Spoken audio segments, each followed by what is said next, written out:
Assalamualaikum warahmatullahi wabarakatuh.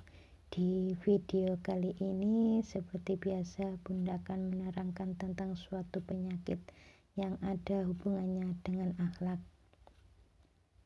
Manusia itu diuji oleh Allah dengan sakit paling banyak 1 tahun itu 2 kali, tidak lebih dari itu. Ini ada keterangannya dalam surat At-Taubah. Manusia diuji oleh Allah 1 tahunnya 1 atau 2 kali.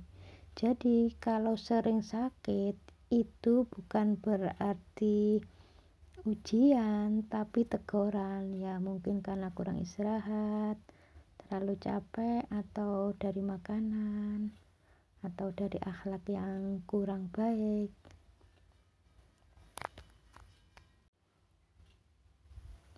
Orang yang punya penyakit kanker itu sudah memiliki macam-macam sifat buruk di situ. Jadi penyakit kanker itu sudah termasuk penyakit yang tingkat tinggi. Kejelekan akhlaknya itu sudah keterlaluan. Jadi terkumpul di situ ada dendam, pemarah, pokoknya segala macam lah. Akhirnya ditegur oleh Allah menjadi penyakit kanker. Penyakit kanker itu jarang sekali bisa diobati karena sudah macam-macam sifat buruk ada di dalam situ. Jadi kalau kepingin terhindar dari penyakit kanker, berakhlaklah yang baik, insya Allah akan sehat. Allah itu tidak akan pernah berbuat zalim. Marah dan jengkel yang disimpan di otak menyebabkan kanker otak. Yang disimpan di jantung menyebabkan penyempitan pembuluh darah di jantung.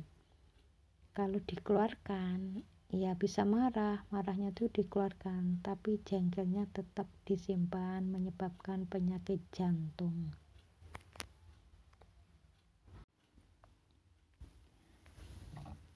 Kadang-kadang kita merasa diuji oleh Allah ketika diberi kesengsaraan oleh Allah. Padahal kadang kenikmatan yang banyak pun itu ujian dari Allah. Nikmat itu maksudnya nikmat hasil dari kita kerja, anak, istri. Itu nikmat, ya itu ujian. Kekurangan harta, kehilangan jiwa, mendapatkan buah-buahan, anak yang pandai, doa yang dikabulkan itu pun termasuk ujian. Seharusnya menjawabnya innalillahi wa inna ilaihi raji'un. Jadi kalau ada orang mengatakan begini, anakmu itu pandai ya, jawabnya innalillahi wa inna ilaihi raji'un, bukan alhamdulillah. Umpamanya seorang saudara kita ini belajar agama di Mesir.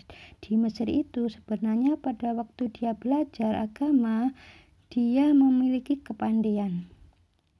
Ujian mendapatkan kepandaian. Inilah yang kita khawatirkan adalah pada waktu kita diberi nikmat oleh Allah.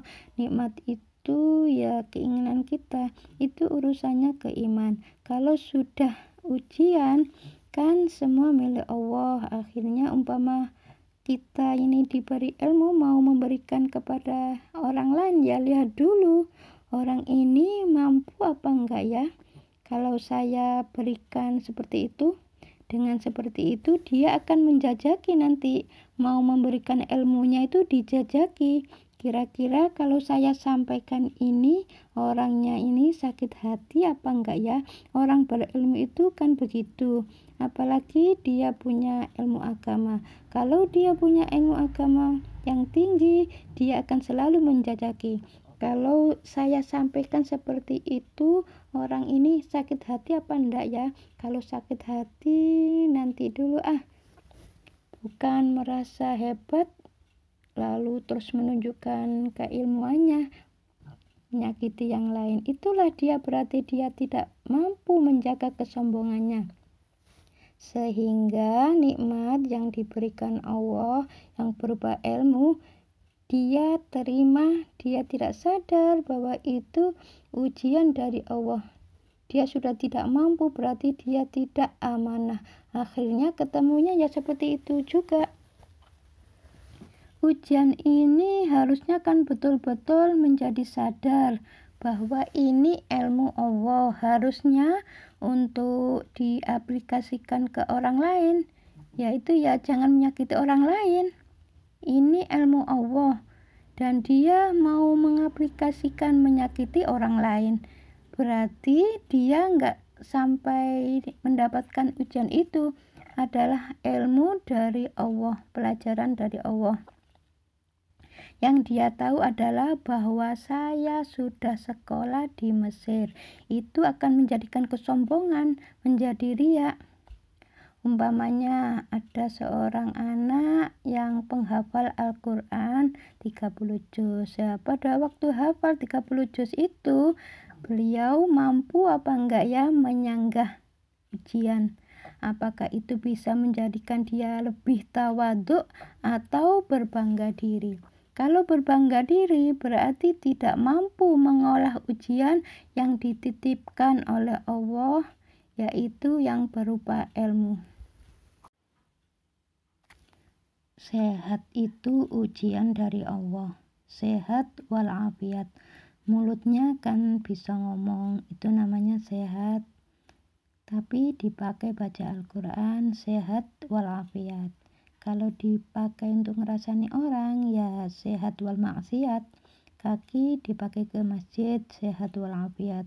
Sebenarnya berbaik sangka kepada Allah Ta'ala itu tidak dalam bentuk pikiran saja, tapi ketika semua anggota tubuh kita arahkan untuk beribadah kepada Allah, itu berarti sudah berusaha berbaik sangka pada Allah. Itulah pentingnya kita berada di lingkungan orang-orang soleh itu, karena saling mengingatkan. Karena manusia itu kan tidak luput dari khilaf, lupa, dosa. Ketika di lingkungannya itu penuh dengan dosa, tidak sadar, tambah lama tambah melenceng. Tapi kalau berada di lingkungan yang baik, akan ada orang-orang soleh yang saling mengingatkan.